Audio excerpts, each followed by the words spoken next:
바로 이어서 두 번째 세션을 시작하려고 합니다. 두 번째 세션은 건축의 시대, 건축 산업의 가치와 과제라는 주제를 가지고 진행하려고 하는데요. 마찬가지로 국가건축정책위원회 전용훈 위원님께서 토론회를 진행하실 계획입니다. 이번 토론회는 아우리 공간문화연구단 염초로 단장님께서 발제를 해주시고요. 산업연구원 이동희 연구위원, 그리고 세건축사협의회 박인수 회장님, 그리고 아우리 건축공간연구원 김은희 연구위원께서 토론회에 참여하실 계획입니다. 먼저 토론에 앞서서요, 염초로 공간문화연구단 단장님께서 발제를 진행해 주시겠습니다. 큰 박수로 환영해 주십시오. 안녕하세요, 염초로입니다. 시간이 좀 많이 지체돼서 바로 시작을 하겠습니다.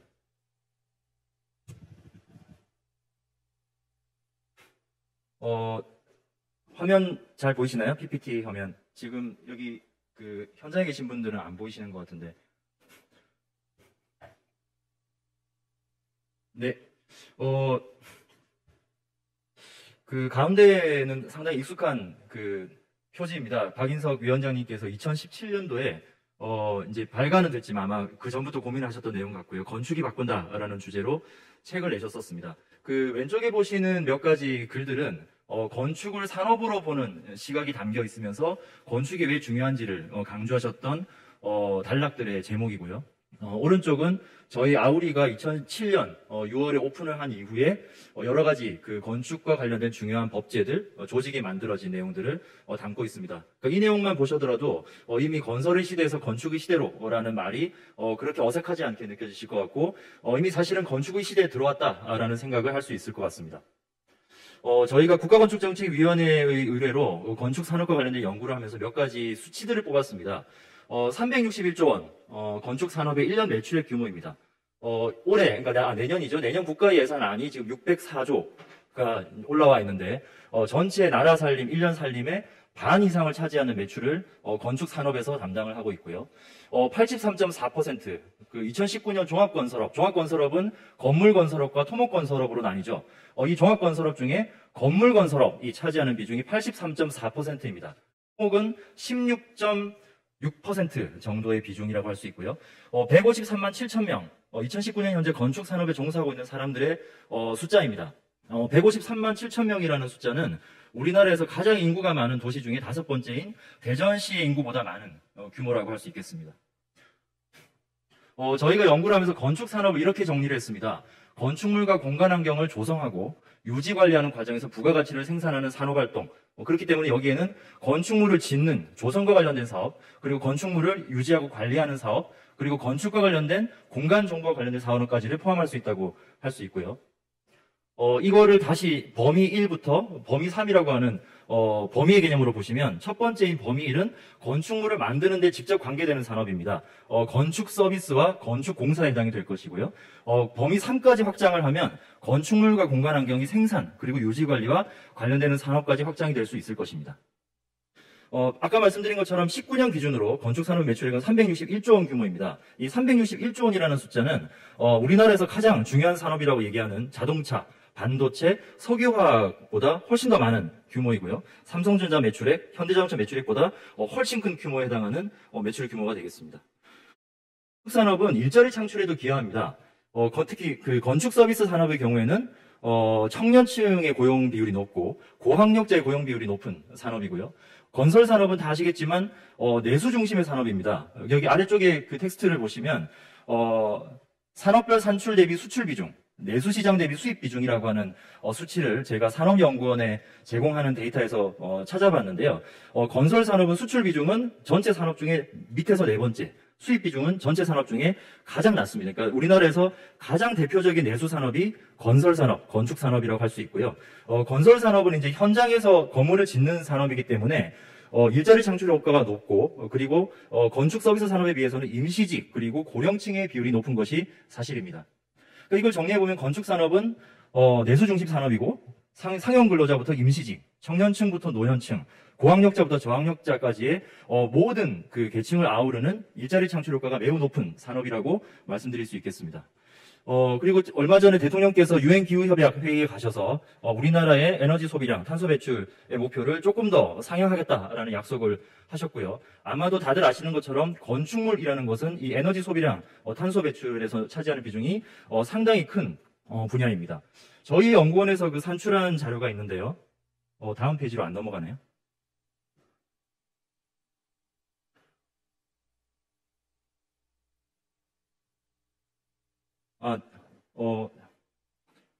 앞에 페이지로 좀 돌려주시겠습니까? 하나 더요. 네.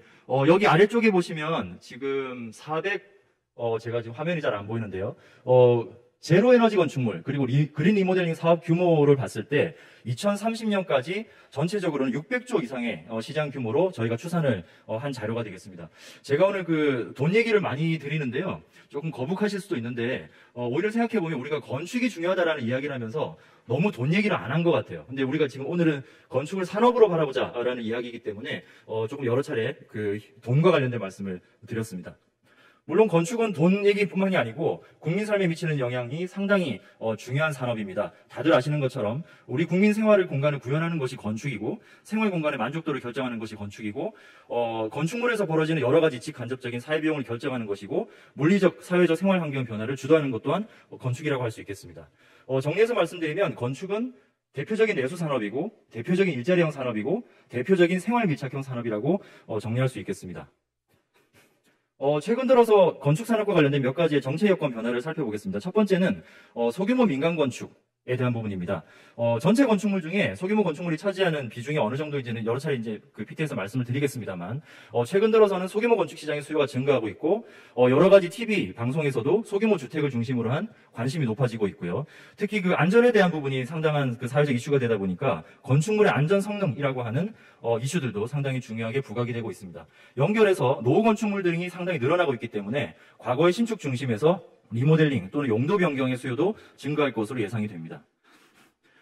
과거에는 건물을 짓고 분양하고 끝나는 수준의 건축 사업이 늘었었다면 최근에는 이 건물에서 어떠한 사업을 할 것인가라고 하는 기획과 운영을 총괄하는 종합 서비스로서의 건축의 필요성이 상당히 증가하고 있고요. 현재 현장에서도 기존의 설계 또는 시공이라고 하는 단절된 그 업역에서 여러 개념의 비즈니스 모델을 창출하는 플레이어들이 시장에서 등장을 하고 있습니다. 예를 들면 간삼 건축의 그 자회사라고 표현하는 게 맞을지 모르겠습니다. 간삼 기획이 있는데요. 여기에서는 화면에 보시는 것처럼 그 전략 기획, 브랜드 디자인, 플랫폼 통합 운영, 디자인과 같은 여러 가지 그 공간을 중심으로 해서 벌어질 수 있는 건축 사업에 대한 토탈 서비스를 제공하는 프로젝트를 진행을 하고 있고, 초현실 부동산의 경우에는 오래된 건물에 대한 아카이빙을 바탕으로 해서 이것들을 어떻게 조사하고 새로운 가치를 부여하고 리모델링을 하고 운영까지 제한하는 업무 프로세스를 제시를 하고 있습니다. 아마 오늘 토론에서도 이런 얘기가 있을 것 같습니다만, 건축이라는 것이 단순히 건물을 설계하고 짓는 것이 아니고 타 분야와의 융복합형이라고 하는 부분들도 상당히 중요해지고 있습니다. 공간 마케팅이란 말이 이제 어색하지 않을 시대가 됐고, 공유 경제에 따른 공간을 어떻게 쓸 것이냐라는 것도 중요한 숙제일 것 같고요. IT 기술과 같은 산업혁명과 건축을 어떻게 연결할 것인지, 공간 정보와 관련되는 빅데이터들, 소셜 빅데이터들을 어떻게 건축과 연결할 것인지에 대한 고민들이 상당히 부각이 될 것으로 예상이 됩니다. 하지만 지금 우리가 건축 산업의 진흥을 이야기를 하는 데 있어서 관련 제도는 여러 가지 한계와 문제점을 가지고 있습니다. 첫 번째는 오늘 우리가 건축 산업이라고 하는 이야기를 하고 있는데, 건축과 관련된 여러 법령들에서 건축 산업이라는 것을 우리가 판단할 수 있는 근거가 현재까지는 없는 상태이고요. 그리고 다들 많은 지적을 하셨습니다만, 아까 제가 건축의 1차적 범위, 2차적 범위, 3차적 범위를 말씀을 드렸는데, 거기와 관련된 법령들이 너무 분산이 돼 있다 보니까, 건축 산업이라고 하는 진흥의 목표를 설정하고, 이것을 일관되게 실천할 수 있는 법적인 카테고리를 설정하기가 상당히 어려운 실정입니다.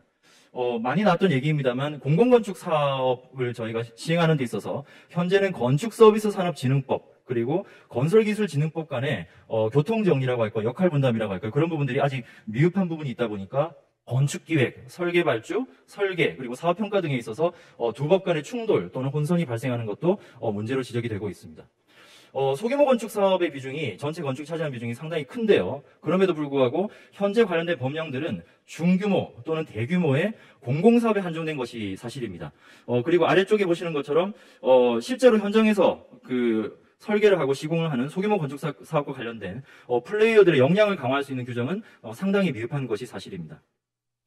아까 중간에 제가 기획과 운영 중심으로 건축 사업이 재편이 될 가능성이 크다라고 말씀을 드렸는데, 현재의 그 관련된 법제들은 사업 기획, 설계, 시공, 유지 관리, 운영 및 활용이라고 하는 각 단계별로 분산된 절차들만을 규정을 하고 있기 때문에 사업의 초기 단계에서 건물이 지어지고 나서 또는 용도 변경이 되고 나서 운영과 활용을 어떻게 할 것인지를 초기부터 같이 고민할 수 있는 부분들이 상당히 약하다라고 말씀을 드릴 수 있고요. 아래쪽에 보시는 그림처럼 저희가 건축 산업의 진흥이라고 하는 이야기를 할 때 가장 관련된 법령이 건축 서비스 산업 진흥법일 텐데, 건축 서비스 산업 진흥법의 조문 중에 하여야 한다가 아니고 할 수 있다라고 규정된 법령이 전체의 70%입니다. 그리고 아까 몇 가지 말씀드렸던 건축 시장의 여건 변화에 대한 대응이 상당히 현재 법제 내에서는 고려가 되지 못하고 있다라는 것도 문제점으로 지적할 수 있겠습니다. 저희가 연구를 하면서 이 부분을 정리를 하고 저 나름대로는 참 제가 기특하다라고 생각을 할 정도로 그 고민을 많이 했던 부분인데요. 사실은 돌이켜보면 저희가 건축서비스산업진흥법이 제정이 될 땐 과거의 건설기술관리법이라고 하는 법에서 토목과 건축을 같이 규정을 하고 있었습니다. 그래서 건축과 토목은 다르다라는 주장과 건축 설계를 포함한 건축 서비스가 지식 기반 서비스 산업으로 육성할 중요한 산업이다라고 하는 주장이 건축 서비스 산업진흥법이 탄생하게 된 계기가 되었는데, 법은 따로 분리를 했지만 법령 내에서 사업의 관리, 진흥이라는 것을 건설기술관리법, 지금의 건설기술진흥법하고 똑같이 하나의 법령에서 같이 보다 보니까 사실은 공공건축과 관련돼서는 상당히 많은 건축서비스 산업진흥법의 법령 개정 대상 확대가 이루어졌지만, 상대적으로 산업진흥에 대해서는 소관부처의 관심도 사실은 덜했고 건축계의 관심도 덜했던 것 같습니다. 아래쪽에 그림을 보시면 제가 그냥 다이어그램으로 건축시장의 구조와 토목시장의 구조를 나눠본 것인데요. 토목시장의 구조를 보시면 대부분을 차지하는 것이 공공부문의 대규모 또는 소규모, 중규모 사업들입니다. 그러면 토목시장에서 공공부문의 질적인 수준을 높이거나 관리를 강화하거나 지원을 하면 전체 토목산업의 진흥으로 바로 연결이 될 수 있는 가능성이 큰 것이죠.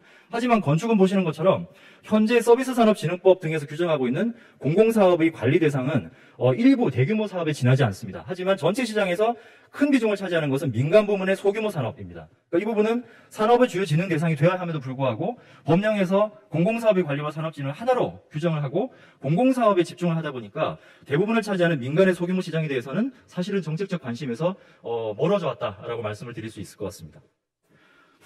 저희가 조금 더 자세하게 그린 그림인데요. 현재 건축서비스산업진흥법에서 관리 대상으로 규정하고 있는 설계비 1억 원 이상의 공공건축 사업은 전체 건축 시장에서 보면 0.8% 정도에 불과한 포션을 차지하고 있습니다. 다시 말씀드리면 건축 산업과 관련된 법령을 나머지도 많습니다만 건축서비스산업진흥법, 건설기술진흥법, 건설산업기본법으로 나누고 건축 산업의 주요 요소를 건축사업, 건축서비스, 건축공사, 건축사업체로 나누고요. 이걸 다시 공공과 민간으로 나눠서 마킹을 해보면 이런 표를 그릴 수 있을 것 같습니다. 보시는 것처럼 건축사업의 민간, 건축서비스의 민간, 건축공사의 민간 부문은 동그라미가 거의 없습니다. 그러니까 법에서 관리나 지원이 필요한 대상으로 거의 규정을 안 하고 있다라고 보시면 될 것 같고요. 그럼 이제 우리가 건축산업의 진흥을 위해서 어떠한 제도 개선의 과제가 있고 법령 정비를 방향을 설정해야 되는지에 대해서 말씀을 드리겠습니다. 첫 번째는 산업진흥의 기반 구축을 위해서는 제도적 토대 마련이 필요한데요. 우선은 건축산업이라는 것을 어떻게 제도적으로 정의하고 범위를 설정할 것인가라는 것을 명확하게 할 필요가 있습니다. 두 번째는 저희가 이번에 연구를 하면서 361조라고 하는 수치를 뽑았습니다만 사실은 이게 정확하냐라고 하면 조금 자신이 없습니다. 왜냐하면 정확한 통계가 없기 때문에 어느 정도는 추산을 할 수밖에 없는 부분인데요. 산업을 이야기하면서 정확한 통계가 없이 이야기하는 것은 사실은 설득력이 떨어지기 때문에 건축 산업에 대한 명확한 통계가 필요하다라는 것을 말씀드릴 수 있을 것 같고요. 그 다음에 사실은 건축서비스산업진흥법에서 건축진흥원을 이제 설립하거나 지정할 수 있도록 해놨고, 얼마 전에 그 발족의 모임이 있었습니다만 여전히 좀 탄력을 받기는 어려운 상황으로 알고 있습니다. 그래서 건축산업을 이야기를 하더라도 국가가 할 일이 있고 저희 같은 연구기관이 할 일이 있습니다만 진흥원이라고 하는 주체가 조금 더 명확한 역할을 부여받을 수 있는 근거가 필요하다라고 말씀을 드릴 수 있을 것 같고요. 지금까지 대규모 공공부문의 중심에서 중소규모의 민간부문 중심으로 정책 비중을 전환할 필요가 있겠습니다. 특히 소규모 민간시장의 경우에는 가격 경쟁 위주의 악순환 구조라고 하는 것에 대해서는 대부분 동의를 하실 것 같고요. 어떻게 이것을 양질의 서비스 기반의 선순환 구조로 바꿀 것인가라는 고민들이 필요할 텐데, 여기 보시는 그림처럼 높은 품질의 기술력과 서비스를 제공할 수 있는 여건을 만드는 것이 무엇보다도 중요하다고 생각을 하고 있습니다. 또 하나는 새로운 시장 수요 대응을 위한 사업구조 다변화를 하기 위한 어떠한 지원책을 마련할 것인지, 그리고 건축사업의 플레이어들의 역량 강화를 지원하기 위해서 어떠한 지원책이 필요할 것인지도 고민이 필요하겠습니다. 조금 전까지 말씀드린 여러 방향, 정책 방향을 놓고 저희가 이거를 실현하기 위해서 어떠한 제도 개선 과제가 필요할까라는 것을 정리한 것이 지금 보시는 표가 되겠는데요. 일부러 숫자를 맞춘 건 아니지만 10가지의 제도 개선 과제를 뽑아보았습니다. 그리고 이것을 다시 공공부문의 소중대, 민간부문의 소중대라고 하는 시장의 성격에 따라서 어디에 주로 그 파급을 할 수 있을 것인지를 그려본 표가 되겠고요. 저희가 아까 말씀드린 10가지의 제도 개선 과제를 성격을 한꺼번에 놓고 보면, 건축서비스산업진흥법에서 얘기하는 지원에 대한 부분이 주를 이루고 있다고 말씀드릴 수 있겠습니다만, 현재 건축서비스산업진흥법의 체계 내에서는 이러한 지원을 할 수 있는 수단들이 극히 일부밖에 없기 때문에, 건축산업을 우리가 이야기할 때는 현재 건축서비스산업진흥법의 대폭적인 개정이 필요하지 않나라고 생각을 합니다. 2020년 7월에 공공건축특별법이 발의가 돼서 현재 국회에 계류 중인데요. 공공건축특별법이 만들어지면 공공건축 사업에 있어서는 사업의 기획부터 최종적인 자산관리에 이르는 일관된 절차와 관리의 수단들이 마련이 될 수 있을 것 같습니다. 공공건축특별법 안에서는 현재 건축서비스산업진흥법의 4장이죠. 공공건축과 관련된 사항들을 전부 공공건축특별법으로 이관을 하게 되어 있습니다. 그렇게 되면 아까 제가 중간에 강조를 해드린 것처럼 건축서비스산업진흥법과 공공건축특별법으로 구분을 해서 공공사업의 관리와 건축산업의 진흥을 담당하는 법령이 두 개로 나뉘게 되기 때문에 공공건축특별법이 발의가 되고 제정이 되는 것이 건축산업에 있어서도 상당히 중요한 의미를 가진다라고 생각을 할 수 있겠습니다. 정리해서 보면 공공건축특별법은 공공건축 사업의 관리, 지원에 관한 법률, 건설기술진흥법은 공공토목사업과 건설공사의 관리, 지원에 관한 법률로 규정을 할 수 있겠습니다. 그리고 건축서비스산업진흥법은 건축서비스뿐만이 아니고 건축공사를 포함한 건축산업진흥법으로 확대가 된다면 건축산업의 진흥을 위한 지원을 주로 하는 법률로서 성격을 규정할 수 있을 거라고 생각을 하고요. 여러 차례 비슷한 그림을 보여드렸습니다만 건축산업진흥법과 공공건축특별법, 건설기술진흥법, 건설산업기본법까지 건축과 관련된 각각의 법령들이 서로의 역할 분담을 하면서 건축산업의 진흥을 위한 모법으로서 건축산업진흥법이 제정이 되는 것이 중요한 의미를 가진다라고 말씀을 드릴 수 있겠습니다. 네, 이상으로 발제를 마치겠습니다. 감사합니다.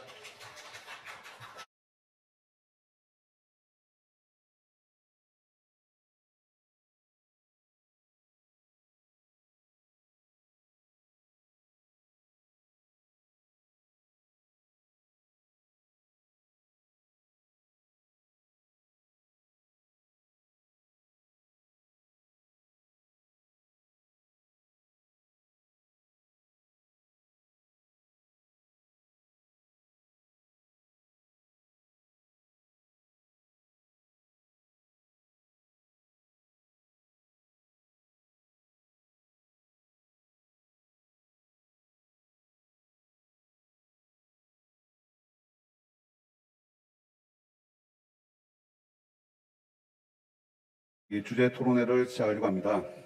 지금 시간이 5시 25분이 되었네요. 원래 25분 정도 밀렸거든요. 그래서 아마 좀 빨리 마무리를 해야 될 것 같은 압박이 있는 것 같습니다. 우선 지금 유튜브로 시청해주시는 어떤 전국의 시청자분들, 그리고 또 특히 그 건축과 도시 분야에 관련 공무원분들께서 많이 청취를 해주시고 있는 것 같아서 감사를 드리고요. 아마 지금 숫자가 방금 올라오면서 보니까 많이 줄더라고요. 퇴근 시간이 임박해서 그런 것 같은데 퇴근에 지장이 없도록 토론을 마무리하도록 하겠습니다. 토론자분 간단히 제가 다시 한번 소개를 드릴게요. 제 옆에 계신 분부터 우리 산업연구원의 이동희 박사님이십니다. 네. 이동희 박사님께서는 사실 건축 저희 분야에서 계시지 않나 산업 전반을 보시면서 또 우리 건축 분야를 또 깊이 그동안 연구도 해주시고 또 들여다봐 주신 아주 드문 분이라고 저희들이 판단해서 모셨고요. 또 그 다음으로는 우리 파크지 건축사 사무소의 대표이시자 현재 세건축사 협의회의 회장이신 박인수 대표님을 모셨습니다. 네, 박인수 대표님은 그동안 우리 건축 분야 제도와 또 이런 산업 사회와의 관계에 관해서 굉장히 많은 활동을 해주셔서 오늘 특히 업계 관련 상황에 관해서 또 많은 좋은 말씀 들려주실 것 같고요. 이제 사실 다음으로는 우리 건축공간연구원에서 저희 국건위에서 2개의 과제가 사실은 발주가 됐습니다. 하나는 금방 우리 연 박사님께서 이제 발표를 해주신 건축산업제도 기반에 관한 연구고, 이제 또 하나가 얼마 전에 이제 우리가 그러면 이 제도 기반의 확산 정책적인 것 이런 부분에 가서 통계와 또 각종 해외 어떤 선진국들의 상황에는 어떻게 이제 제도화되어 있는가 이런 걸 위해서 이제 연구를 지금 막 진행하고 계시는 우리 김은희 박사님을 모셨습니다. 네. 그리고 그 옆에는 금방 발제를 해주신 우리 염철호 단장님, 네, 마지막으로 부탁드립니다. 그리고 저는 이제 국가건축정책위원회의 정책조정분과위원회를 맡고 있는 전영훈입니다. 먼저 바로 이제 토론을 좀 빠르게 스피디하게 진행하기로 하고요. 오늘 발제 내용은 결국 우리가 이제 그동안 우리 국가 제도나 체제에서 건설산업 이런 표현이 굉장히 익숙하나 건축산업이라는 표현은 좀 어떻게 보면 법적 용어도 아니고 이렇게 좀 낯선 용어죠. 이제 이렇게 보면. 근데 이 산업으로서 건축을 이제 제도적으로 국가가 성립시키는 것이 어떻게 보면 앞서 일부 세션의 도시건축 통합계획만큼 중요한 6기 국건위의 핵심 주제로 다뤄왔습니다. 근데 이제 금방 우리 발제자도 언급했지만 통계도 사실 이 분야 거의 없는 상황이거든요. 근데 저도 이번 연구 초기에 나왔던 지난달 이제 오늘 발제됐지만 주요 통계를 보고 굉장히 놀랐습니다. 이 산업 규모가 361조 원이나 되고 이게 어떤 전자나 자동차와 비교도 큰, 그리고 그 중에 이제 토목과 건설 분야에서 건축, 즉 빌딩이죠. 영어로 이제 건물에 관한 산업이 83.4%의 매출액이고 또 이게 상용 근로자가 97% 이상 되는 굉장한 내수 중심의 어떤 산업이고 또 그 고용 인구가 약 154만 명, 그리고 또 소규모 민간 건축이 전체 어떻게 보면 건축 매출액의 85.2%를 차지하는 아주 독특한 이 통계치를 저희 이제 건축공간연구원으로 성격이 되면서 이제 본격적인 건축 산업 분야의 통계를 추출해내면서 나왔던 어떤 정량적인 데이터라고 이제 판단을 합니다. 자, 그래서 이 정도 발제 내용을 이제 두고 이제 제가 이제 첫 번째 우리 토론자이신 이동희 박사님께서는 그동안 산업이란 전체 관점에서 건축을 많이 이렇게 또 들여다보고 또 연구를 해주셨거든요. 그래서 한번 좀 큰 첫 번째 멘트로 한번 좀 의견을 부탁드리겠습니다. 예, 반갑습니다. 산업연구원 이동입니다. 지금 전용훈 위원님께서 소개해 주신 바와 같이 건축 산업의 내부자라기보다는 좀 외부자, 관찰자의 시점에서 좀 전체 산업의 발전의 관점에서 건축 산업에 대해서 좀 이야기를 좀 드리겠습니다. 그래서 지금 염철호 단장님이 그 건축 산업 제도 개선 발전을 위한 제도 개선 과제로 한 10가지 정도 말씀을 해주셨어요. 그 중에서 좀 제가 보기에는 좀 가장 좀 장기적으로 중요하다고 이제 생각하는 그 과제가 한 2가지 정도 말씀드릴 텐데, 첫 번째는 이제 건축 산업의 제도적 그 정의와 범위를 어디까지 가져갈 것인지 그 문제와, 두 번째 과제로 제시한 그 건축 산업의 통계 구축과 관련된 의견입니다. 그래서 먼저 건축 산업의 제도적인 정의와 범위를 어디까지 가져가는 게 바람직할 것인가, 산업 발전의 측면에서 이제 말씀을 좀 드리면은, 결국에는 제가 생각하기로는 이 건축 산업이 굉장히 다양한 산업들이 그 연관되어 있는 그런 복합 산업이라고 보여집니다. 그래서 이런 산업이 발전을 하기 위해서는 현재 상황에서는 조금 더 그 산업과 기업 그리고 그 안에 있는 결과물들이 서로 융합할 수 있는 그런 환경을 어떻게 잘 구축해 줄 수 있을 것인지, 거기에 좀 초점을 맞춰가지고 정의를 할 필요가 있다고 생각을 합니다. 현재 다들 아시겠지만 지금 시장이나 산업 발전에서는 어떤 특정한 산업 내부에서의 활동이라기보다는 다양한 산업들이 서로 교차 진입을 하면서 새로운 비즈니스 기회가 창출되는 그런 사례들이 굉장히 많습니다. 그래서 제조업을 생각을 해보시면, 예전에는 제조업 기업에서 제품을 만들어서 팔면 끝이었습니다. 거기까지가 이제 전통적인 비즈니스 모델이었다면 이제 최근에 와서는 제품만 팔아가지고는 기업이 생존할 수가 없죠. 제품에다가 어떤 새로운 서비스를 부가해서 파는 새로운 비즈니스 모델이 지금 굉장히 일반화되고 있는 그런 상황입니다. 그래서 소위 말하는 제품 서비스 융합, 서비타이제이션 뭐 이런 식으로 얘기를 하는데 거기에 대한 그동안의 사례와 연구들이 굉장히 많이 진행이 되고 있습니다. 그래서 뭐 전통적인 뭐 사례로는 자동차 기업에서 기존에 자동차만 파는 게 아니라 자동차를 판매하기 위해서 뭐 할부 금융 서비스를 제공을 한다든가 이런 굉장히 이제 뭐 일반화된 비즈니스 모델이 되고 있죠. 그리고 또 최근에는 뭐 항공기 엔진을 파는 그런 항공기 회사에서조차 이제는 엔진을 파는 게 아닙니다. 물리적인 그런 제품을 파는 게 아니라 그 엔진을 사용한 시간에 대해서 과금을 해서 그걸 통해서 서비스를 새로 제공하는 그런 새로운 비즈니스 모델들을 제공을 하고 있습니다. 결국엔 이런 것들이 예전에는 한 산업 내에서 생각했을 때는 결코 생각할 수 없었던 그런 기회들이죠. 그렇지만 다른 산업과의 이제 융합을 통해서 새로운 비즈니스 기회가 창출이 되고 산업이 장기적으로 발전하는 그 성장의 모멘텀을 얻을 수 있다라는 이제 관점에서 융합이 중요하다라고 말씀을 드릴 수가 있습니다. 그런 측면에서 봤을 때 그 건축 산업이 결국에는 발전하기 위해서는 이런 융합을 촉진할 수 있는 법 제도적인 그런 구조와 산업 구조가 마련돼야 되겠죠. 근데 외부자의 입장에서 봤을 때 좀 건축 산업은 조금 이렇게 그런 트렌드에서 조금 뒤쳐져 있는 게 아닌가라는 좀 생각이 들었는데, 예를 들면 뭐 설계와 시공이 서로 분리가 되어 있고 엄격하게 이제 진입이 규제가 되어 있는 그런 구조에서는 융합을 촉진하기가 사실은 어려운 구조라고 누구나 다 지금 생각을 할 수가 있을 것 같습니다. 그렇기 때문에 향후의 장기적인 발전을 위해서는 이런 건축 산업의 융합이 촉진될 수 있는 그런 제도적 프레임을 만드는 첫 발자국이 결국에는 산업의 점유와 범위를 획정하는 그런 일이라고 볼 수가 있습니다. 그래서 가능한 새로 뭐 건축 산업에 대한 어떤 입법을 한다거나 뭐 개정을 할 경우에는 최대한 좀 그런 그 융합이 좀 활성화될 수 있도록 좀 광범위하게 좀 포괄적인 정의가 이루어질 수 있도록 이렇게 접근할 필요성이 있는데, 예를 들면 이제 예전에 우리가 뭐 자동차 산업 하나로 얘기를 했잖아요. 근데 지금은 자동차 산업의 개념이 아니라 이동과 관련된 여러 가지 산업을 하나로 뭉쳐서 모빌리티 산업으로 우리가 얘기합니다. 그래서 그 모빌리티 산업에는 뭐 자동차를 제조하는 것뿐만이 아니라 뭐 예를 들어 최근에 개인용 이동 시스템, 킥보드라든가 뭐 이런 것들, 그리고 뭐 공유 차량, 그리고 뭐 할부 뭐 다른 서비스 이런 것들 다 포괄된 그런 이동과 관련된 산업으로 우리가 정의를 하고 있습니다. 또 마찬가지로 또 보건의료, 뭐 헬스케어, 예전에 헬스케어라고 얘기를 했는데 요즘에는 또 헬스케어 차원이 아니라 거기에다가 뭐 미용이라든가 아니면 휴식, 관광 이런 것들을 다 포괄해서 웰니스 산업이라고 이제 시장이나 산업을 포괄적으로 정의를 해야지만 그 속에서 활동하는 이제 플레이어들이 조금 더 새로운 기회를 만들고 혁신을 할 수 있는 그런 방향으로 나갈 수 있는 게 최근 이제 산업 트렌드라고 말씀을 드릴 수가 있습니다. 그래서 그런 차원에서 건축 산업도 장기적인 발전을 위해서는 조금 더 포괄적인 폭넓은 시각에서 접근을 할 필요가 있다라고 말씀을 드릴 수가 있고요. 그렇다면 이제 그 건축 산업의 범위를 어디까지 정해야 될 것이냐? 그 발제를 맡아주신 그 연철호 단장님께서 그 연구한 결과를 통해서 여러 가지 이제 연관 산업들을 제시를 해주셨어요. 근데 제가 판단하기에는 이건 말고도 더 여러 가지 산업들이 더 이렇게 추가가 되어야 될 필요가 있다라고 생각을 합니다. 그래서 건설 건축과 관련된 뭐 금융보험 서비스 이런 것들이 지금 현재 빠져 있는 상태고, 관련된 뭐 도서 매업 그리고 공공행정까지 이런 산업들까지 다 포괄이 되어 있는 상태로 건축 산업의 범위가 정해져야지 되지 않을까라고 생각하고.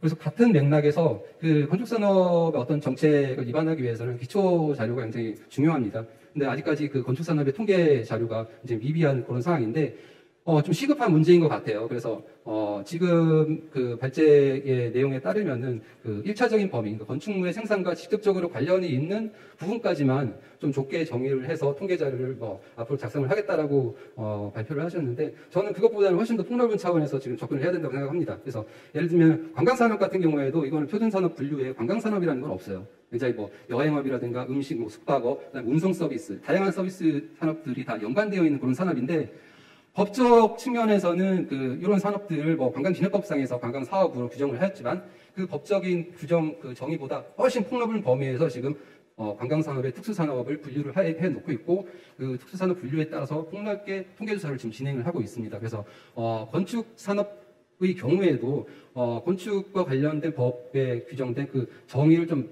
초월해서 그보다 훨씬 넓은 범위에서 특수분류 체계를 마련을 하고 그 특수분류 체계 하에서 통계 조사를 작성하는 게 결국에는 보다 효율적인 정책을 마련하는 데 도움이 되는 그런 방안이 아닐까라고 생각을 합니다. 예, 이상으로 토론 의견을 마치겠습니다.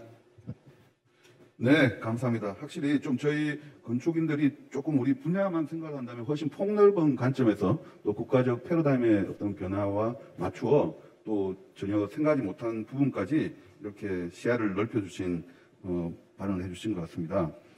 근데 혹시 또 오해가 제가 보니까 있을 수 있을 게 금방 저희 채팅방에도 이제 건축 분야의 중요성은 이제 강화된 건 알지만 타 건설 분야도 똑같이 중요할 수 있다 이런 의견들이 당연히 있을 수 있거든요. 근데 저희들 이제 취지가 원래 그동안 토목이나 건축이나 다 각각의 산업마다 고유한 특성들이 있고 또 그것이 이제 선진국에서는 오래전부터 하나의 상위 체제부터 잘 구분되고 관련 제도나 법령이 구축해 왔는데 저희들은 아직 그 시대의 변화보다는 국가의 제도 법령이 한 몇십 년 전의 상태에 머물러 있지 않나라는 게 그 건설산업과 건축산업이라는 주제로 처음에 우리 연 박사님께서 해주신 것 같고요. 그다음에 또 그 중요한 게 이제 대형과 소형의 문제, 또 이제 공공에 너무 집중되어 있는 어떤 제도적 문제, 그러다 보니까 민간 시장이 좀 많이 이런 제도의 사각지대에 놓인 문제, 그리고 이제 서비스산업진흥법이 생겨서 기획이나 설계 분야의 업역은 이제 뭔가 제도권안이 왔는데 여타 이제 공사 또 이제 감리, 유지 관리 많은 부분들이 지금 이제 어떻게 보면 소형 건축 분야는 제도적으로 이제 없죠. 그러다 보니까 아마 이런 일들이 현역에서 제일 궁금한 것 중에 하나는 현역에서 일을 하시는 분들이 분명히 이 산업의 어떤 제도적 모순이 일하시는데 분명히 한계로 와닿는 부분들이 많을 것 같아요. 그래서 오늘 그 부분에 관해서 좀 여쭤보려고 박인수 회장님을 모셨습니다. 박 회장님 좀 발언 부탁드리겠습니다. 네, 반갑습니다. 그리고 또 이런 글쎄요, 제가 조금은 아직 생소하지만 건축 산업이라는 게 기대를 모으게 하는 것 같습니다. 왜냐하면 먼저 저는 이 건축이 산업화되어야 하는데 그렇지 못한 이유를 여러 가지 통계를 보여주셨지만 저는 반대로 투자가 되지 않는다는 면에서 이 산업화에서 거리가 멀구나 이런 생각을 하고 있습니다. 그러니까 저희한테 누가 투자를 어떠한 명목으로 할 수 있을까? 그런 측면에서 이게 발전이나 이런 개발, 산업화가 되거나 개발화 될 수 있을까 하는 의심을 가지고 있고요. 저는 이 건축 산업의 이야기를 하기 전에 저희 아까 얘기했지만 서비스산업진흥법도 만들고 했다고 했지만 다시 한번 저희 현업에서 강조하고 싶은 건 토목과 건축 분야가 다르다. 이거를 인정하지 않는 한 발자국도 나갈 수 없을 것 같아요. 저희는 확실하게 아직도 토목 중심의 관련 제도와 기준을 머리에 쓰고 있어요. 근데 이거에 대해서 가장 민감하게 지금 현업에서는 이제 반응을 하고 있으나 실제로 이 부분에 대해서 어떤 차이가 있는지 정확히 얘기가 안 되는 것 같아서 좀 아쉽습니다. 이 부분이 명확히 규명되는 게 좋겠는데요. 제가 이제 저희 회원분들 또 우리 젊은 분들하고 이제 이야기를 주로 할 때 예를 들면 지금 공공에서는 주로 용도, 종류나 이제 공사 규모, 비용 이런 것들로 하는데 예를 들어서 토목에서 터널이나 도로를 만든다는 것과 건축을 만드는 것을 비교해 보신다면 업무량, 물론 이제 토목을 비하하거나 그런 뜻이 아닙니다. 서로 하는 일은 달라요. 하지만 그거를 구성하는 디자인을 하거나 계획을 하거나 하는 양으로 볼 때는 그 금액 대비 업무량이 이게 비교할 수 없습니다, 실제로. 그런 측면에서 토목과 유사한 구조의 어떤 여러 가지 체계를 갖는다는 건 건축한테 맞지 않다. 이렇게 말씀을 드릴 수 있고요. 또 지금도 저희는 전부 자격 기준을 건설 기술인으로 하고 있잖아요. 근데 저희는 건축사법이라는 것도 있고 한데 아직 그 건축사법에서 저희를 인정해 주질 않고 있어요. 그런 측면에서 이게 아직도 갈 길이 멀구나 이런 느낌을 갖습니다. 저는 오늘 이 산업을 얘기하기 위해서 조금 이렇게 너무 어렵게 얘기하는 것보다 좀 쉽게 어떻게 얘기할 수 있을까 생각을 했는데요. 음악하고 좀 비교하면 굉장히 좋을 것 같아요. 음악의 작곡가하고. 예를 들면 작곡가는 악보 만드는 사람이 아닙니다. 음악을 만드는 사람입니다. 그러니까 지금 건축 설계를 하시는 분들은 지금 도면 그리는 사람으로 현재 전락해 있어요. 서비스산업진흥법도 설계까지 다룹니다. 그러니까 건축물을 만들고 건물을 통해서 아까 우리 위원장님도 말씀하셨던 여러 사람들의 삶의 질을 개선하고 싶었으나 지금 현재 제도를 한마디로 요약을 하자면 너는 도면 그리는 사람이야. 이걸로 지금 전락해 있는 거라고 생각이 들어요. 점점 제도가 만들어지면 질수록 너는 도면 그리는 사람이야. 이렇게 되었을 때 건축의 가치는 점점 줄어들고 그 다음에 실제 지어지는 건물과 분리되는 것이죠. 작곡가가 악보 그리는 사람이 된다면 어떻게 음악을 만들 수 있겠습니까? 작곡가의 의도와 작곡가의 철학과 작곡가의 생각이 곡에 담겨있지 않는데 그게 어떻게 그 사람의 음악이라고 할 수 있겠습니까? 그런 측면에서 이 건축의 생산 전 과정을 다루거나 하는 이런 산업, 그런 것들이 산업화된다는 건 매우 중요하다. 이렇게 말씀을 드리겠고요. 제가 이렇게 좀 몇 가지 앞에 말씀을 드린 가장 중요한 이유는 어떠한 경우에도 저희가 법을 만드는 것 자체가 저희의 목적이 될 수는 없을 것 같아요. 법 만드는 게 목적이 될 수 없겠죠. 그 법을 만드는 목적이 있을 수 있어요. 그러니까 그 법을 만드는 목적을 위해서는 이런 건축의 기획에서부터 실제로 산업, 유지관리, 끝에 아까 말씀하신 통합하고 또 투자를 받을 수 있게 되는 것까지 이게 완성이 되어야 저희가 산업화되었다고 얘기할 수 있고 그때야 비로소 이쪽에 이제 그 발전 가능성이 있겠다 이런 식의 얘기를 할 수 있을 거로 저는 생각을 하고 있습니다.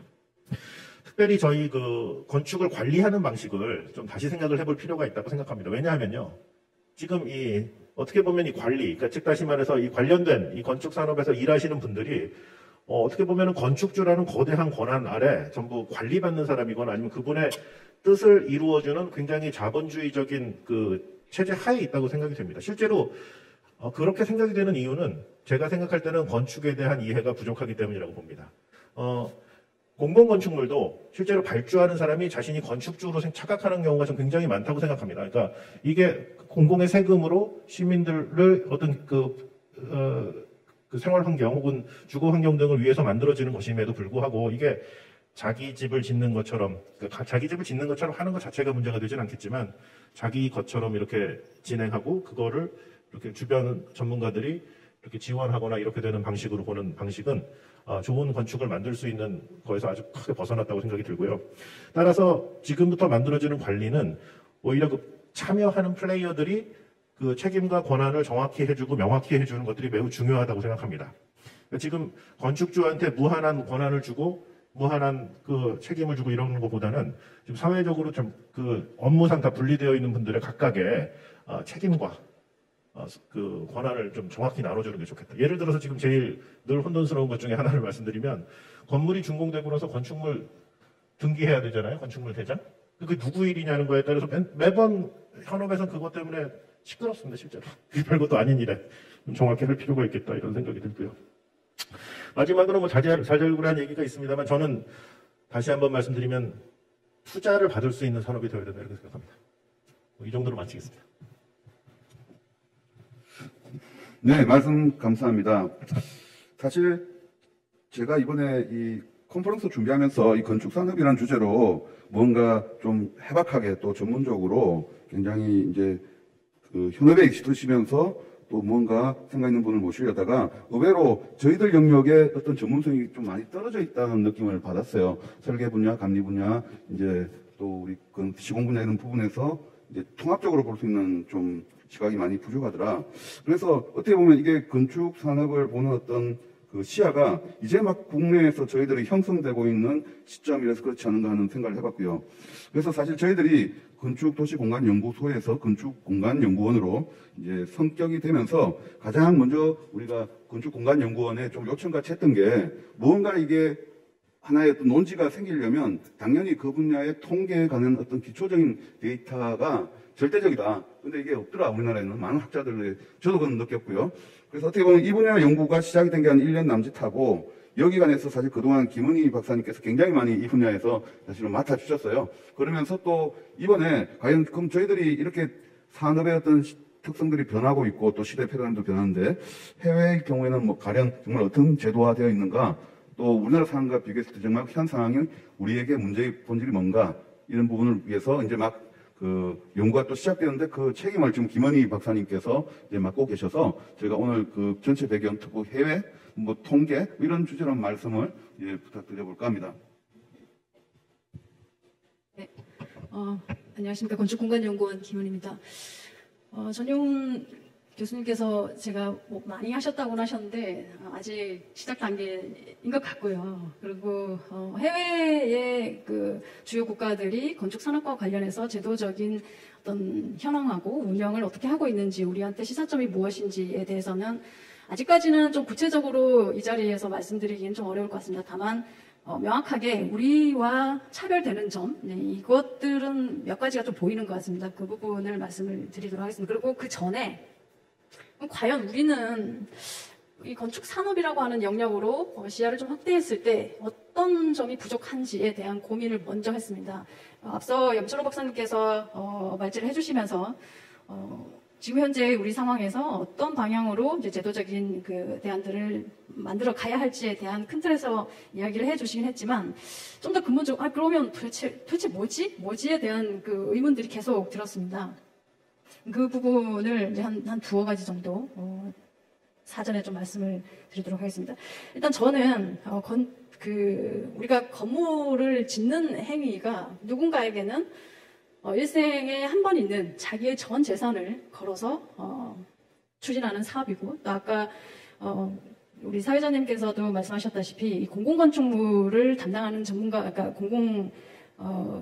공무원 분들께서도 어떻게 보면은 그분 일생에 있어서도 하나의 프로젝트를 추진하는 게 있을까 말까 하는 그런 경험이지 않을까 싶어요. 그러니까 그런 측면에서 보면은 건물을 짓는다라고 하는 것은 분명히 경제적인 활동이 맞는 것 같고요. 그 경제 활동은 설계부터 시공, 그리고 또 사용하는 과정에서 또 지속적인 유지 관리, 이런 과정 속에서 분명히 어떤 재화가 들어가고 또 새로운 재화를 또 벌어들이고, 그런 매개라고 하는 점에서 건축을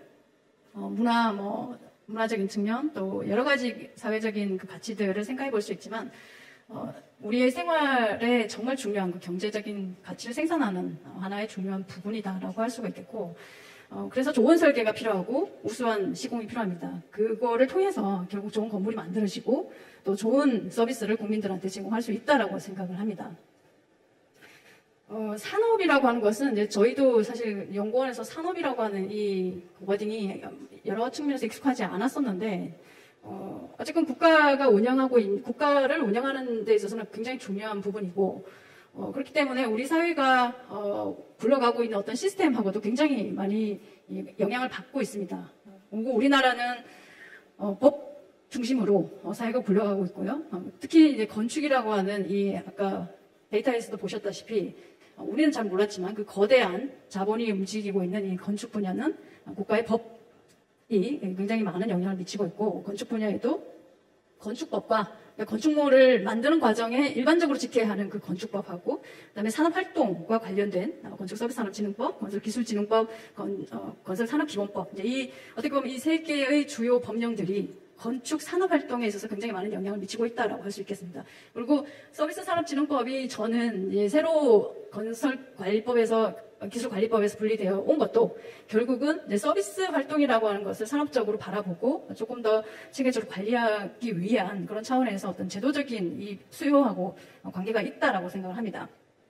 근데 이제 이런 과정에서 저는 우리가 좀 놓쳤던 게 뭘까라고 한번 생각을 해봤을 때, 건축기본법이 만들어지면서 이제 건축 공공성을 이야기하며 뭐 사회적인 거, 문화적인 거, 또 생활에서의 어떤 가치, 이제 이런 것들은 천명을 했습니다. 그리고 어떤 방향으로 가야 할지 방향성도 제시를 했고요. 근데 이 산업적인 측면에서의 이야기가 저는 빠져 있었다. 그래서 건축 산업이 가야 할 방향, 우리가 보여줘야 할 어떤 비전, 뭘 고민을 해야 할지, 이제 이런 것들이 빠져 있었고, 서비스 산업진흥법이라고 하는 걸 만들면서도 건설 기술이라고 하는 이제 건축이라고 하는 영역을 좀 포괄적으로 보고 이거를 같이 이렇게 통합적으로 다룰 수 있는 그런 규정들은 생각하지 못하지 않았나? 이제 그런 문제점이 있었다라고 생각이 듭니다. 그래서 현재 건설서비스산업진흥법하고 건설기술진흥법의 내용을 들여다보면 실제로 이제 건설기술진흥법에 건축 설계에 대한 내용은 뺀다라고 단서가 달려 있긴 하지만 실제로 설계로 끝나는 게 아니잖아요.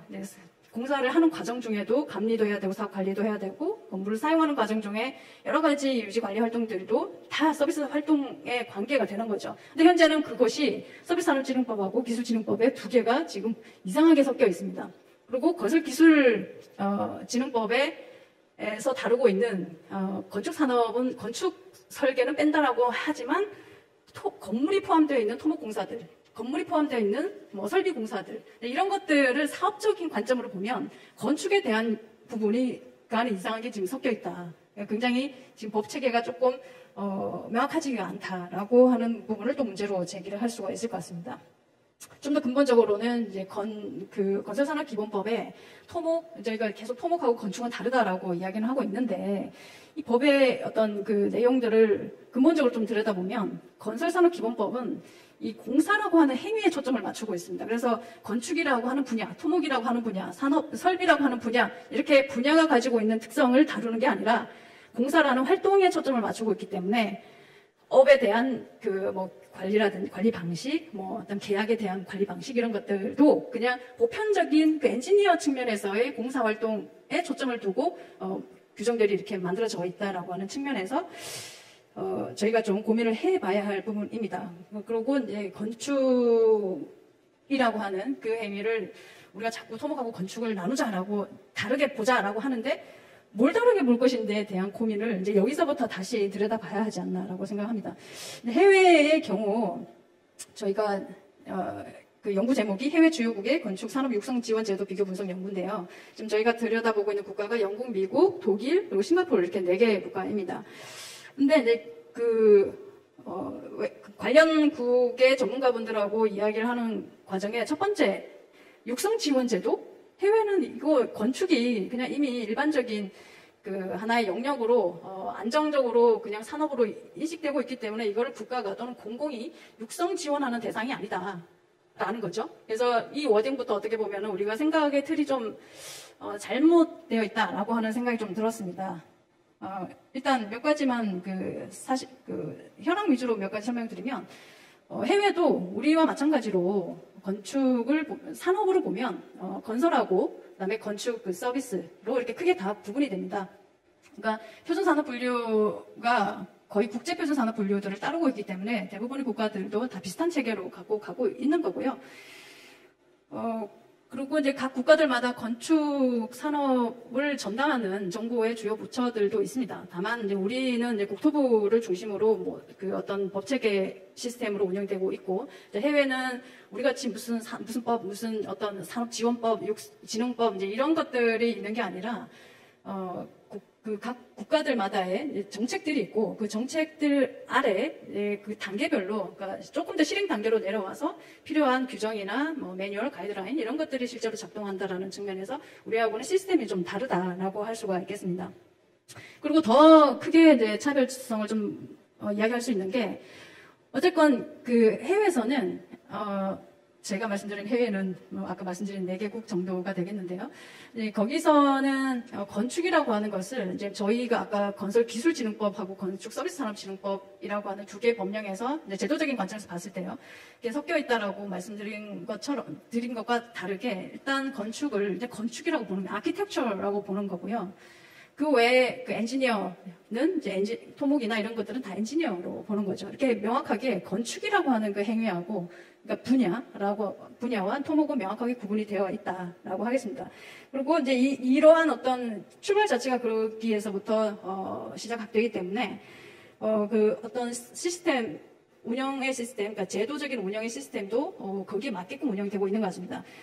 가령 예를 들어서 독일의 호와이의 그 건축 업무 범위와 대가 기준을 기준으로 실질적으로 건축 설계부터 공사까지 이 어떤 그 산업 활동의 주체를 이제 건축사로 봤을 때 모든 행위가 건축 업무를 잘 짓기 위한 어떤 업무 절차들이 있고 그 업무 절차들을 단계별로 이렇게 명확하게 구분을 하고 있고 그게 공사 단계에도 설계에서 끊어지는 것이 아니라 공사 단계에도 이어질 수 있도록 어떤 그 자기들만의 어떤 그런 제도들이 운영되고 있다는 것이고요. 미국이나 영국도 제가 생각할 때는 계약서가 제일 중요한 어떤 그 제도적인 장치인 것 같습니다. 걔네들이 민간 시장에서, 그러니까 민간 시장이라고 하면 민간 단체들을 중심으로 자기들의 어떤 그 산업적인 현황에 맞는 계약서들을 만들어서 건축사와 발주자, 건축사와 시공자 이런 여러 이해관계자들 간에 사용할 수 있는 계약서들을 만들고 그 계약서를 중심으로 건축물이 지어질 수 있게끔 건축사들이 건축물의 품질을 책임지는 그런 시스템이 환경이 만들어져 있다라고 하는 측면에서 차별성이 있다라고 할 수 있겠습니다. 그리고 더 또 중요한 것은 이제 이러한 측면에서 봤을 때 어쨌건 국가는 건축뿐만 아니라 이제 모든 분야가 되겠죠. 모든 분야의 산업이 나아가야 할 방향을 명확하게 제시를 하고요. 아젠다를 던집니다. 그리고 그 아젠다를 시장이 받아서 자기들의 어떤 활동을 좀 더 안정적으로 공고하게 하기 위한 활동들을 한다는 것이고요. 기술을 개발하고 개발한 것을 시장에서 활용할 수 있도록 확대할 수 있도록 여러 가지 다양한 활동들을 민간을 주도적으로 하고 있다라고 하는 측면입니다. 마지막으로 지금 그 이동희 박사님께서 건축 산업의 영역을 여러 분야로 이제 좀 더 확대해서 생각해 보자라는 말씀을 하셨는데 지금 세계적인 그 산업 변화의 추세는 디지털화, 융복합, 그리고 신산업 이런 우리가 이때까지 고민해 오던 것과는 또 다른 이슈들이 지금 정말 많이 확대가 되고 있습니다. 그래서 지금 우리가 건축 서비스 산업진흥법이라고 하는 것의 틀을 벗어나서 건축 산업으로 어떤 패러다임을 바꾸겠다. 그리고 제도적인 장치도 조금 개선하겠다라고 했을 때 아까 제가 이 건축 산업에 대한 정의도 없었다. 뭐 우리 비전도 제시 못했다라고 하는 그 단계의 어떤 약간의 누락 그리고 우리의 실수라기보다도 하여튼 그런 것들을 다시 반복하지 않기 위해서는 지금 건축 산업이 앞으로 우리가 뭘 고민해야 할지 어떤 것들을 준비를 해야 할지에 대한 것들을 함께 고민을 하고 새로 개선되는 제도에 담아줬으면 좋겠다라는 말씀을 드리면서 마치도록 하겠습니다. 감사합니다. 네, 어떻게 보면 이제 산업으로서 어떻게 보면 통일간 현실과 달리 제도는 굉장히 단속적으로 저희들이 이제 운영되고 있다는 상황도 말씀드려주시고 또 해외 경우 건축 산업하고 일단 토목 산업에 대한 큰 틀에서 시스템이 상위에서부터 섬세하게 관리하는 법령 제도가 이제 구분되어 있는 상황인데 이제 연구를 막 이제 시작하셔서 아직은 구체적인 그 결과물은 이제 곧 뒤에 나오겠지만 그 방향성에 관해서 이제 잡아주신 말씀을 하시고 또 이제 건축 산업을 좀 더 또 포괄적으로 해외 상황과 맞춰 아마 아웃풋들을 이제 또 내주시지 않을까 하는 기대가 이제 듭니다.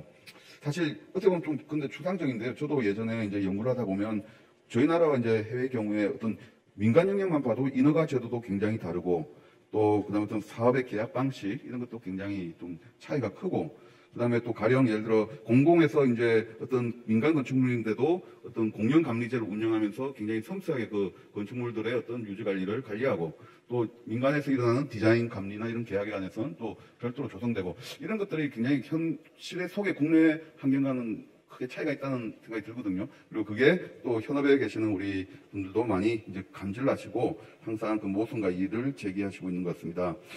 원래 얘기를 좀 더 길게 하고 싶으셨을 것 같은데 시간이 아마 금방 6시가 지나서 좀 빨리 끊으실 것 같지 않은가 생각이 들고요. 그래서 우리 영 박사님이 오늘 또 발표 준비하시면서 지금 또 다른 분들과 그동안 저희들이 몇 차례 사전 워킹도 하고 또 연구에 대한 또 이후의 의견 수렴도 하셨을 것 같아요. 그래서 한번 종합적으로 또 발언을 이제 부탁드리도록 하겠습니다.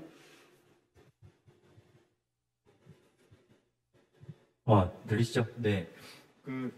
사실은 저희가 이 연구를 처음 시작을 할 때 박인수 대표님이 말씀하신 것도 있었고 국건위에서도 이제 그런 요청이 있으셔서 현재 법령에서 건축이 토목하고 같이 다루어지는 문제가 건축을 산업적으로 발전하는 데 있어서 저해하는 거는 이런 거거든요.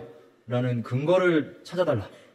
라는 요청이 있으셨어요. 근데 저희의 능력 부족인지 모르겠습니다만 그거를 모두가 동의할 수 있는 근거를 찾기는 사실상 어려웠습니다. 그리고 저희가 연구를 하면서 공공사업의 관리라고 하는 이제 워딩을 놓고 공공사업과 민간, 공공과 민간, 관리와 지원, 소규모와 중규모와 대규모 이렇게 구분을 해서 다시 정리를 해보니까 나름대로 각각의 법들이 지향하는 목적이 다르고 일부 겹칠 수 있지만 아까 이동희 박사님이 말씀하신 것처럼 저희가 오늘 이 자리에서 산업이라고 하는 지능을 이야기를 한다면 토목과 건축을 구분을 해야 되거든요라는 주장도 물론 중요하지만 건축 산업을 이야기를 할 때는 이것들이 같이 갈 때 훨씬 더 많은 또 큰 효과를 가질 수 있다라는 설득력이 정치인이나 국회가 정치인이니까 정치인이나 정부나 국민을 설득하는 데 있어서는 훨씬 더 중요하지 않을까. 그리고 그거의 가장 큰 대상이 동네 건축이고 소규모 민간 건축인데 그 시장이 지금 카드 결제도 안 되고 영수증도 안 끊어주고 누가 지었는지도 모르고 그 사람이 나중에 어디가 있는지도 모르는 시장이니까 이런 시장을 제대로 해야 되는데 정부에서 민간 시장을 관리하겠다라는 것은 사실 어려운 문제거든요. 그렇다면 민간 시장은 지원의 대상이고 공공건축은 관리 대상이지만 또 공공건축의 주요 플레이어들은 주요 의사결정자들은 지자체이기 때문에 일부는 지원도 필요하겠죠. 그 역할은 공공건축특별법이 담당을 하고 건축서비스산업진흥법은 건축 산업 전체에 있어서 중요한 민간 시장을 지원하고 타 산업과 융복합을 창출할 수 있는 법령으로 가는 것이 맞겠다라고 이제 정리를 했던 거를 다시 한번 말씀을 드리면서 좀 회고를 하게 되는 것 같습니다. 말씀 끝났나요? 예. 그럼 혹시 제가 아까 잠깐 사이에 얘기했던 이제 연구 초기 단계임을 감안했을 때 제일 끝에 발제 자료를 보시면 한 10대 가제라고 이제 적어는 두셨지만 그나마 굉장히 포괄적으로 어떻게 보면 단기, 중장기 구분 없이 그냥 선정해 두신 것 같은 느낌을 받았어요. 시급성을 좀 중심으로 보자면 과연 우리가 다음 스텝은 어떤 단계를 일단은 먼저 좀 밟아야 될까 하는 그 고민을 해봤던 것 같거든요. 그래서 그 부분 한 번만 구체적으로 그 부분 좀 의견을 부탁드립니다. 사실은 반복돼서 나왔던 이야기에 있었는데요. 첫 번째는 조금 전에도 제가 말씀처럼 이제 민간 소규모 건축 시장의 실태를 명확하게 파악하는 게 중요할 것 같아요. 대충은 저희가 알고 있지만 민간 소규모 시장에서 예를 들면 200제곱미터에서 661제곱미터 예전에 건설산업기본법에서 직영공사를 이제 허용해줬던 그 대상에서 이제 바뀌었지만 그 시장에서 주로 어떠한 플레이어들이 활동을 하고 있는지 그 사람들은 어떤 상태인지 그 프로세스를 통해서 어떠한 수준의 건축물이 나오는지를 조금 더 명확한 데이터를 가지고 사회 이슈를 던질 필요가 있겠다라는 것이 이제 첫 번째 과제였고요. 두 번째는 뭐 몇 번 나왔습니다. 이제 통계에 대한 부분인 것 같습니다. 그리고 오늘 말씀을 드리면서 보니까 그 타 산업에 대한 스터디가 많이 필요할 것 같은데 이게 저희도 연구를 하면서 건축 산업이 벤치마킹할 수 있는 유사한 산업이 뭘까 아무리 찾아봐도 없더라고요. 근데 이동희 박사님 말씀처럼 그 벤치마킹할 산업을 찾는 것이 아니고 타 산업에서 어떠한 이슈들을 확산해 나가고 전환해 나가고 있는지에 대한 흐름을 보는 것이 중요하겠다라는 생각이 들어서 연구 과제 하나일 수도 있고 제도와 연결되는 부분일 수도 있겠지만 그 세 가지가 제일 좀 우선적으로 추진해야 될 내용이 아닐까 싶고요.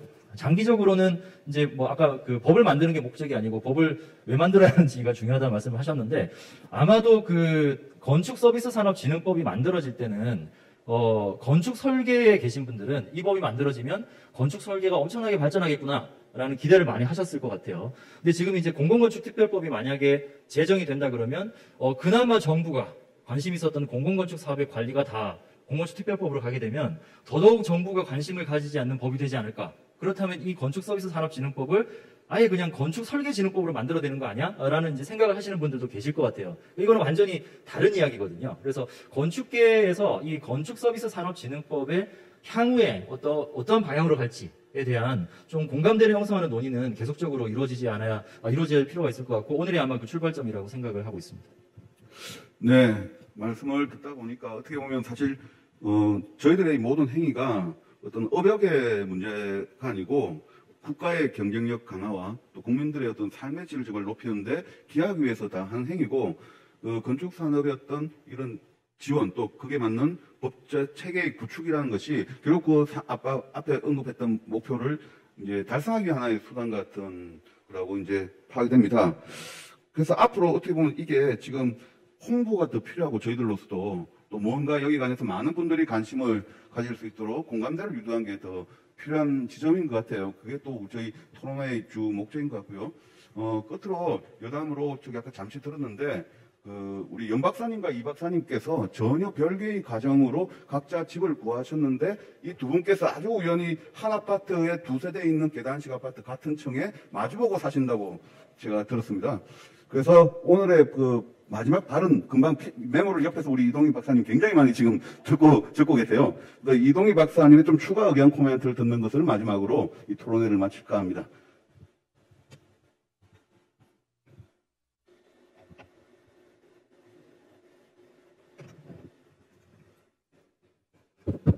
예, 그 마지막 그 발언의 기회를 저한테 주셔가지고 약간 부담이 되는데 제가 이제 봤을 때는 건축 산업에 대한 여러 가지 이슈들이 전반적으로 공급자 영역에서만 초점을 맞춰가지고 나오는 것 같아요. 그러다 보니까 사실은 그 건축 산업에 대한 수요자 입장에서 어떤 방향으로 의사결정을 하는 것이 바람직할 것인지 이런 부분에 대한 고민은 상대적으로 좀 적지 않나라는 좀 생각이 듭니다. 그래서 전용 위원께서 말씀하신 것처럼 그 건축 산업에 대한 발전의 목적이 결국에는 국민의 삶의 질을 높이고 국가 경쟁력을 좀 끌어올리자라는 차원이라면 그 건축 산업에 대한 수요자, 국민이 어떤 입장에서 서비스를 받는데 제도가 우호적으로 작용을 할 수 있을 것인지 또는 국가 경쟁력 발전에서 해외에 건축 산업을 우리가 수출을 하는 경우에 어떤 측면에서 제도적인 틀을 가져가는 게 우리에게 유리할 것인지 이런 차원에서 좀 생각을 해보면 좀 더 현명한 방향으로 갈 수 있지 않을까 이렇게 생각을 합니다. 감사합니다. 네, 저는 클로징 멘트를 하지 않겠습니다. 시간이 너무 걸려서 이것으로 바로 마치도록 하겠습니다. 그동안 이 컨퍼런스를 경청해 주신 많은 분들께 진심으로 감사드립니다. 네, 수고하셨습니다. 네, 장시간 토론 준비해 주시고 좋은 말씀 해주셔서 감사드립니다. 여러분 이제 정말 마칠 시간입니다. 저희가 2시부터 시작을 해서 4시간 하고도 10분이 더 지나가고 있습니다. 코로나19라는 상황 때문에 작년에 이어서 올해도 참석 인원 최소화하고 온라인 생중계로 컨퍼런스를 진행했는데요. 나름 또 이거를 다시 다른 분들이 또 볼 수도 있기 때문에 의미가 있지 않을까라는 생각도 듭니다.